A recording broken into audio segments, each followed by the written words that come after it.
இன்றைய செய்திகள். தமிழக அரசு வெளியிட்ட முக்கிய அறிவிப்புகள். வணக்கம்.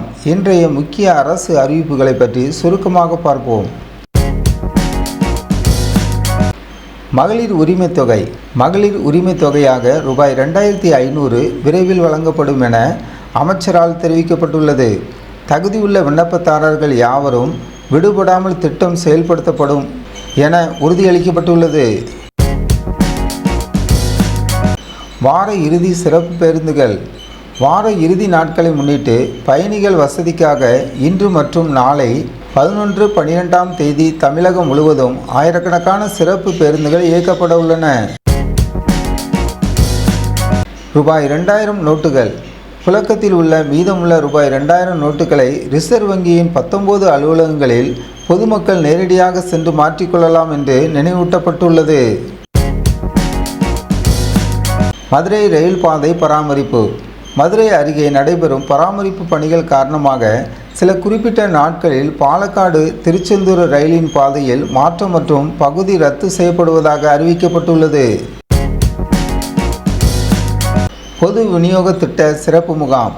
தமிழகம் முழுவதும் இன்று வட்டாட்சியர் அலுவலகங்களில் மின்னணு குடும்ப அட்டைகளில் பெயர் திருத்தம், உறுப்பினர் சேர்த்தல், நீக்குதல் மற்றும் புகைப்படம் பதிவேற்றம் போன்ற பணிகளுக்கான சிறப்பு முகாம்கள் நடைபெறுகின்றன. மக்கள் தொகை கணக்கெடுப்பு பணியாளர்கள் மாற்றம். 2027ஆம் ஆண்டு நடைபெறவுள்ள மக்கள் தொகை கணக்கெடுப்பு பணிகளின் தொடர்ச்சியை உறுதி செய்ய இதில் ஈடுபட்ட ஊழியர்களை இடமாற்றம் செய்யக்கூடாது என அரசு உத்தரவிட்டுள்ளது. மது விற்பனையில் புதிய கட்டுப்பாடு. 12% மேல் ஆல்கஹால் உள்ள இருமல் மருந்துகளை மருத்துவர் பரிந்துரை சீட்டு இல்லாமல் விற்க தடை விதிக்கப்பட்டுள்ளது. இனி இவற்றை வாங்குவோர் விவரங்களை பராமரிக்கவும் மருந்தகங்களுக்கு அறிவிக்கப்பட்டுள்ளது. பள்ளி வளாக பாதுகாப்பு நெறிமுறைகள். அரசு பள்ளிகளில் அதிகாரப்பூர்வ நிகழ்வுகளை தவிர்த்து அரசியல் கட்சியினரோ அல்லது தனியார் அமைப்பினரோ மாணவர்களை சந்திக்கவோ தனிப்பட்ட விழாக்களையோ நடத்தவோ அனுமதி இல்லை என பள்ளி கல்வித்துறை தெரிவித்துள்ளது.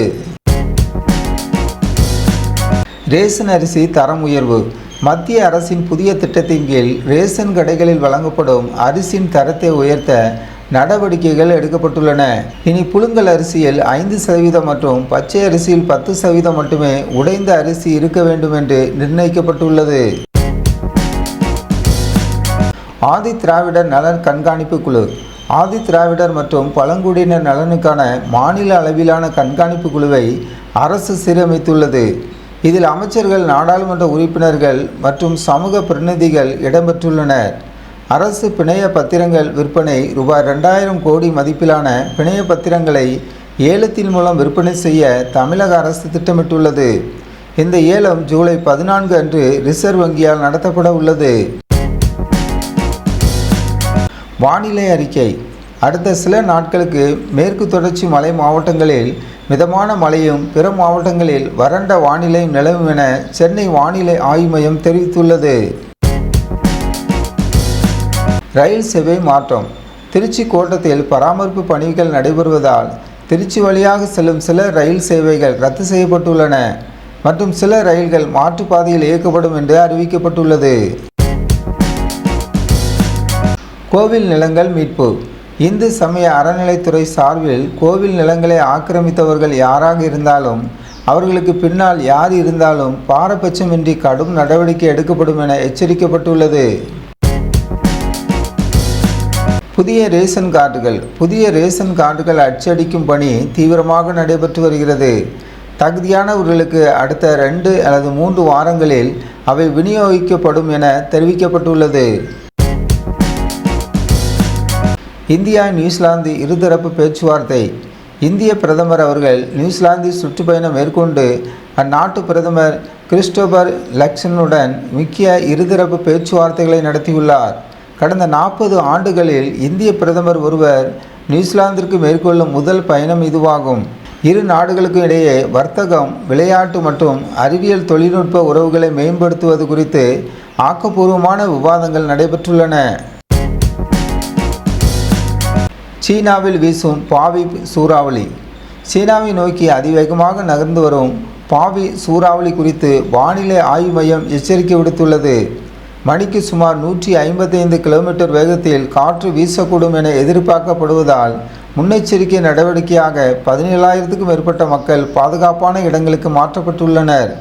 மீட்பு பணிகளுக்காக 1,70,000க்கும் மேற்பட்ட பணியாளர்கள் தயார் நிலையில் உள்ளனர். உலகளாவிய நேரடி முதலீட்டில் இந்தியாவின் வளர்ச்சி. ஐக்கிய நாடுகள் சபையின் 2026ஆம் ஆண்டுக்கான உலக முதலீட்டு அறிக்கையின்படி இந்தியா உலக அளவில் அதிக நேரடி அந்நிய முதலீடுகளை ஈர்க்கும் நாடுகளில் 11வது இடத்திற்கு முன்னேறியுள்ளது. இந்திய தொழில் நிறுவனங்கள் வெளிநாடுகளில் மேற்கொள்ளும் முதலீடுகளும் கணிசமாக அதிகரித்துள்ளது. இது நாட்டின் பொருளாதார வலிமையை பறைசாற்றும் விதமாக அமைந்துள்ளது. பெல்ஜியத்தின் சிறப்பான ஆட்டம். FIFA உலகக்கோப்பை கால்பந்து ரசிகர்களை உற்சாகப்படுத்தும் வகையில் FIFA உலகக்கோப்பையில் பெல்ஜியம் அணி காலிறுதிப் போட்டியில் தனது சிறப்பான ஆட்டத்தை வெளிப்படுத்தியுள்ளது. பயிற்சியாளர் ரூடி கார்சியாவின் வழிகாட்டுதலில் தனிப்பட்ட வீரர்களை தாண்டி அணி ஒருங்கிணைப்புக்கு முக்கியத்துவம் அளித்து விளையாடியதன் பலனாக அந்த அணி அரையிறுதிக்கு தகுதி பெற்றுள்ளது. எரிபொருள் பயன்பாட்டில் அரசின் விளக்கம்.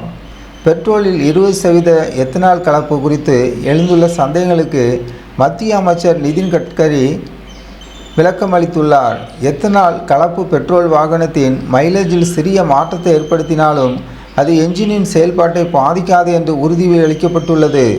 சுற்றுச்சூழல் பாதுகாப்பு மற்றும் கச்சா எண்ணெய் இறக்குமதியை குறைக்கும் நோக்கில் அரசு இந்த நடவடிக்கையை தொடர்ந்து முன்னெடுக்கிறது. கல்வி மற்றும் தொழில்நுட்ப மாற்றங்கள். இந்தியாவில் உள்ள தனியார் பல்கலைக்கழகங்களின் எண்ணிக்கை கடந்த காலங்களில் விட சுமார் 149% உயர்ந்துள்ளது. அதே சமயம் அரசு கல்வி நிறுவனங்களும் தரமான கல்வியை வழங்குவதில் தொடர்ந்து முதலிடத்தில் உள்ளன. மேலும் கல்விசார் பாடப்புத்தகங்களில் தற்கால சூழலுக்கு ஏற்ப அவ்வப்போது திருத்தங்கள் செய்யப்பட்டு வருவது மாணவர்கள் நவீன அறிவை பெறுவதை உறுதி செய்கிறது. நேயர்களே, இன்றைய செய்தியின் தொகுப்பு இதுதான். இந்த செய்தி உங்களுக்கு பயனுள்ளதாக இருந்தால் மரியானோவா நியூஸ் சேனலுக்கு புதியவராக இருந்தால் மரியானோவா நியூஸ் சேனலை சப்ஸ்கிரைப் பண்ணுங்கள்.